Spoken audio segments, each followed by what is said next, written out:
Joke. Okay guys, magtatanim na tayo ng gulay. Yan. Sisimulot na natin. Value pack, sinigang, veggie seeds. Kulang na lang ay baboy.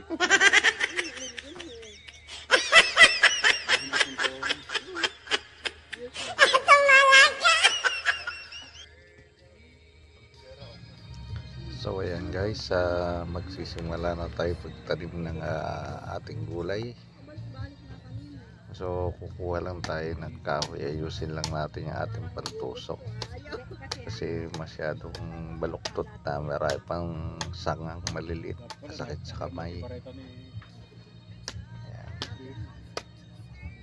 So ayan nga pala ang kasama nating magtatanim mga aking uncle Del. Yan, kami dalawa ay magtatanim ng gulay.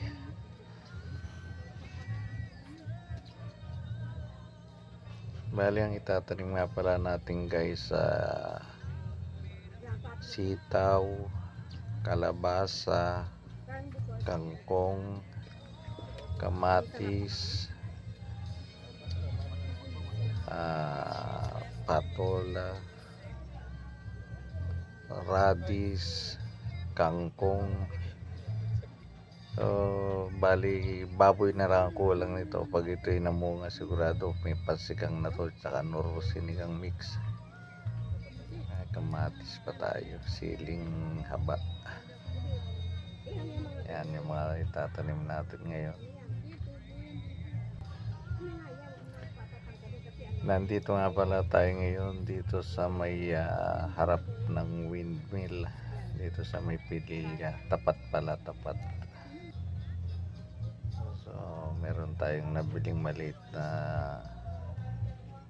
lote rito, kaysa nakatiwangwang lagyan natin ng gulay para meron tayong ayaw nga ni Warren eh. Tam na nga ayaw nga ni Warren eh. Meron tayong pinupuntahan lagi dito.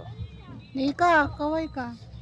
Sa ngayon wala pa tayong kupo dito. So ayan, gumawa muna kami ng tatanim na po sila. simpleng trapal para meron kami masilungan. Ayan ang ating sasakyan sa labas. Actually yung labas na yan, kalsada rin yan, kaso hindi pa siya nasisimento. Yan mismo sa may na yan, harapan ng aking lote yung kalsada na yung bukas ng gate.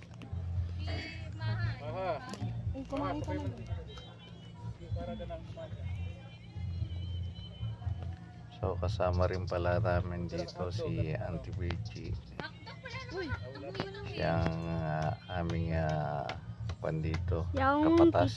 Madilim kasi kanina. Yan. Inspector Baga. Yan guys, nagpupukpuk po si Papa. Pumura lang ating kuan. Yan, kita mo na kami. Kahoy na pantuso kasi may porsyon na matigas yung lupa. Inayos ko lang po yung camera guys. Ayan. Yan ang ating ano ko si Maha. Inayos ang ating camera. Madami-dami din yung nabili kong binhi eh.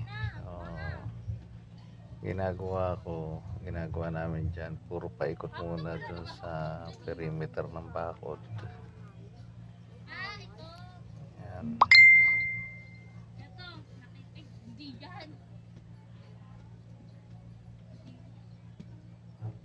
Kasi ayoko munang ikalat sa may bandang gitna. Makakuha tayo makabili tayo ng kubo. So ipoposisyon natin ng maayos. Bali ngayon nga pala yung tinatanim na namin dito, yung okra tsaka yung sitaw. Bali patapos na yung patapos na yung okra. Ayan, konti na lang. So yung ating sitaw isiningit na lang natin. Tabing bakod, mayroon siyang gagapangan. Para maganda naman yung lupa dito. Mataba naman yung lupa. Kita. Siguro medyo ang magiging problema rito yung pagdidilig kasi malayo, walang magdidilig dito, pero paulan-ulan naman dito sa lugar kaya hindi rin ako kinakabahan na matutuyo siya. So ngayon ang tinatanim naman namin dito guys yung kangkong na. Yan, sineperate namin yung panang kangkong.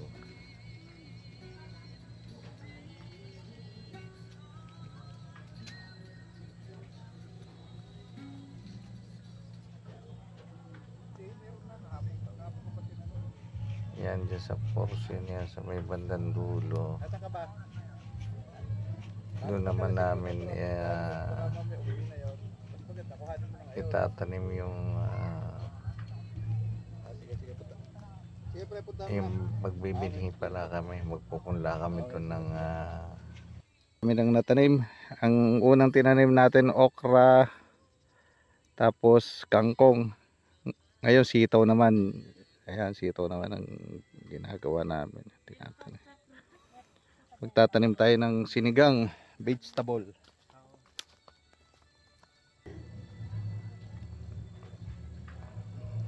Patakpan mabuti yung mga buto na inilagay namin kasi baka mamaya lumabas pag bumuhos yung ulan.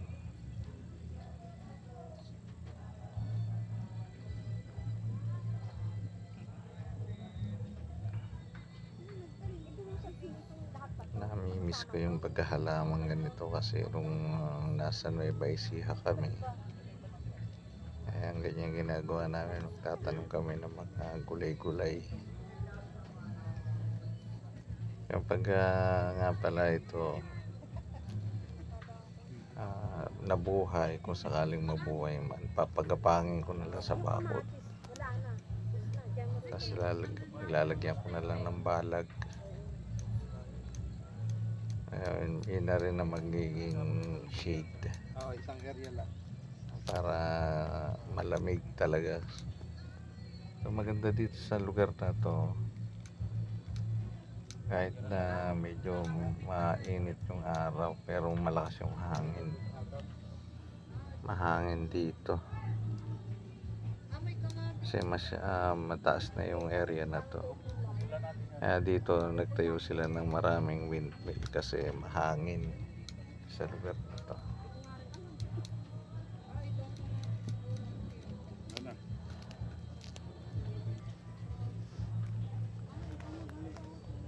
So ayun,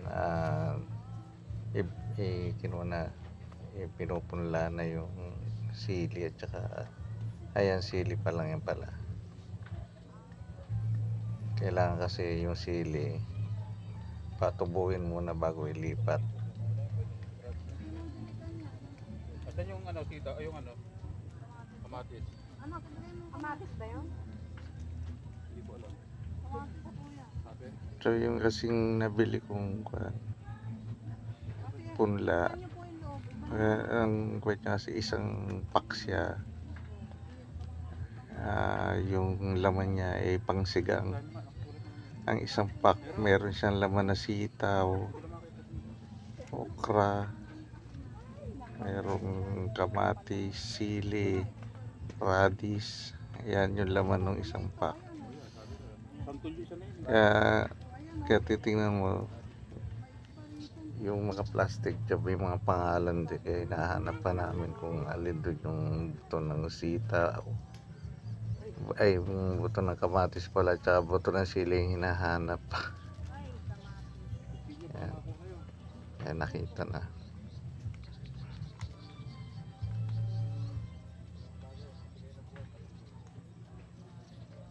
Dito naman sa katabing kanya, sa katabing area, hindi naman namin itatanim yung kamatis.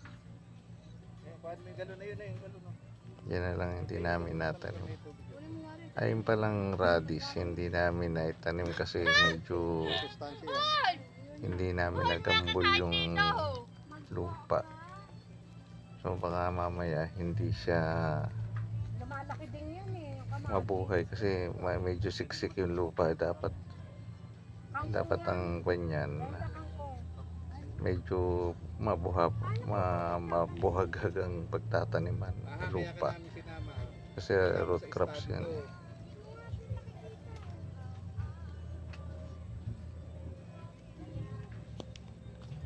Pag nag-field trip kayo, magtatanim. May pangalan pala ito sa loob. Ay, sa sticker. Ay, sa Yan, tuturuan kung magtanim yung simaha. Kasi kailangan din nilang matutong magtanim ng halaman. Yan, tatanim.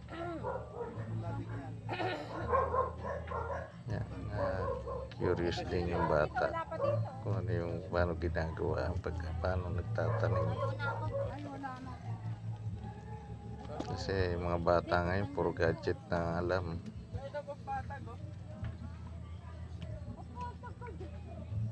Papakpok yan. Kaya ginagambol ko na yung lupa. Pinipino ko para Sa punta dito, mapagpunlaan naman ng kamatis. Yung sili na yan na napunla na.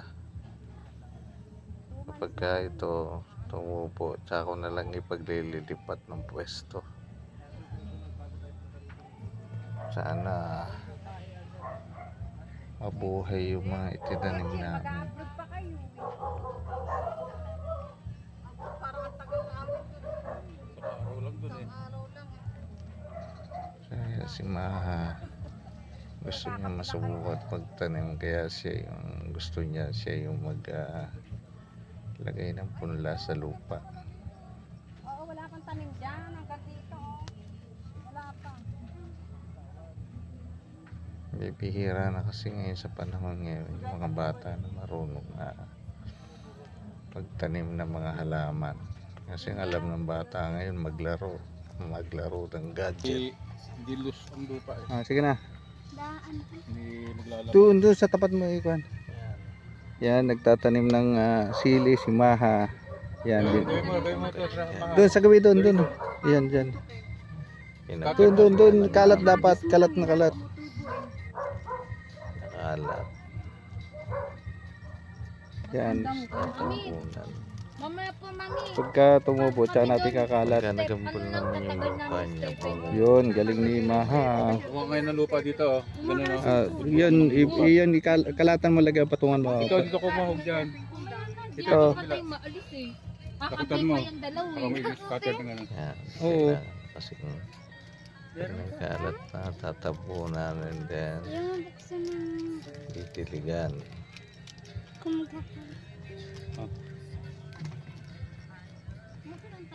Tatandaan mo yung tinanim mo para sa susunod titingnan natin kung nabuhay. Magkatabi lang naman yung kamatis. Ay, di huwag natin. Hindi mabubuhay ito. Baka may langgam eh. Ay, puputik lang yung stepping ko. Tinatabunan Yung paa ko. natin. Hindi mo pa naman kakain. Tinatabunan na ng Eh, lupa. tatangkapakay na lang. Tatanggalin ko na Mamaya. stepping. Tinatabunan niya. Titiligan na. Try pa lang. Bigyan natin ng depot ng tubig.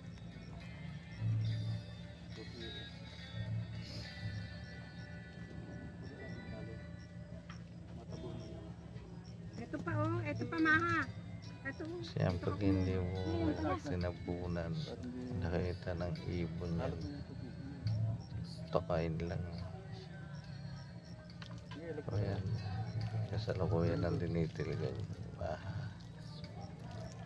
So kahit pa paano may natutunan siya, kahit basic na tatanim lang.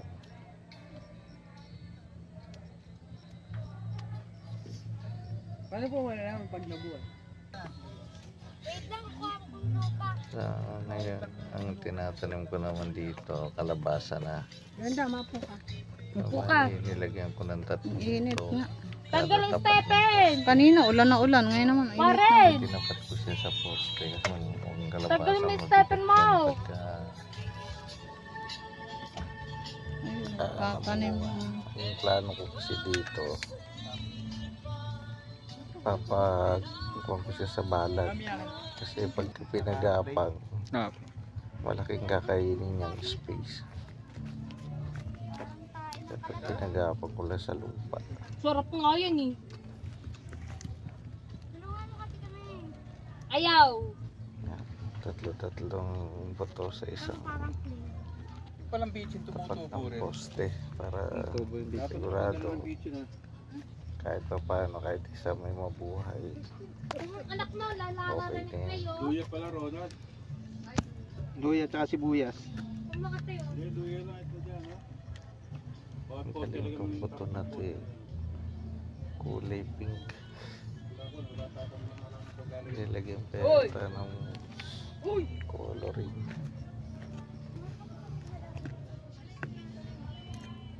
Kaya mo sakaling tutubo yan. Kaya mo na lang ng pagkapangan pataas. Bali kahit lagpas tao lang. Or pag ilang apoy kamay mo ay nagsasaya daw kayo niya.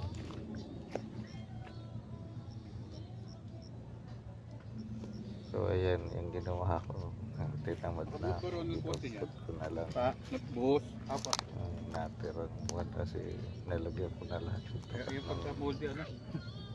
poste. So Pagka-moldy. ayan. Inaalot ko na Pinilipan lang. yung ganyan yan, o ginawa lang? Natirang buto.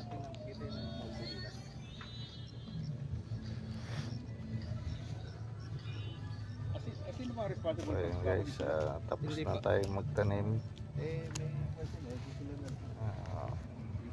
Papahinga na tayo. Maglilinis na tayo. Pareho nga ang bako